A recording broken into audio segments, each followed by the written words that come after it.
మిత్రదేశం Oman కు America మరోసారి గట్టి హెచ్చరికలు చేస్తుంది. ఇరాన్ తో కలిసి హర్మూజ్ జలసంధి వద్ద నౌకల నుంచి టోల్ వసూలు చేస్తే సహించేదేలేదని తేల్చి చెప్పేసింది. ఒకవేళ అలాంటి చర్యలకు దిగితే తమ ఆంక్షలు ఎదుర్కోవాల్సి ఉంటుందని అమెరికా ఆర్థిక మంత్రి స్కాట్ బిసెంట్ హెచ్చరించారు.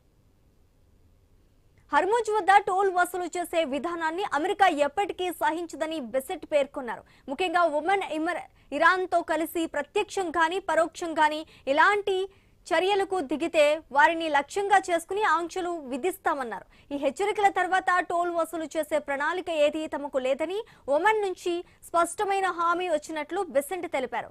ఒమన్ రాయబారితో తాను ఫోన్లో మాట్లాడారని వెల్లడించారు. సుంకం విధించే అంశంపై ఎలాంటి ప్రణాళికలు లేవని ఆయన తనతో చెప్పారన్నారు. ఇరు దేశాల మధ్య ఎన్నో ఏళ్లుగా ఉన్న సత్సంబంధాలు అలాగే కొనసాగించారని వారు కోరుకుంటున్నట్లు కూడా వెల్లడించారు.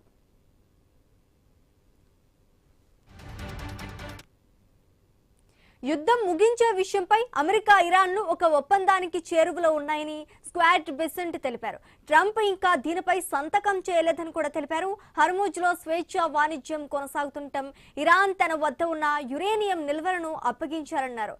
అణ్వాయుధాన్ని కలిగి ఉండకూడదనే ట్రంప్ డిమాండ్లను అంగీకరిస్తే ఒప్పందం సాధ్యమవుతోందన్నారు. ఇది పూర్తిగా అధ్యక్షుడు చేతుల్లోనే ఉందన్నారు.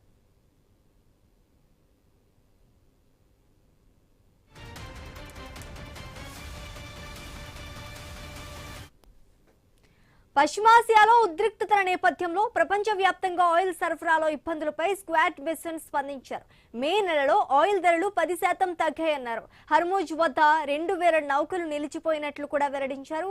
ఉద్రిక్తతలు తగ్గిన తర్వాత ఆయిల్ ధరలు సాధారణ స్థితికి వస్తాయని తెలిపారు.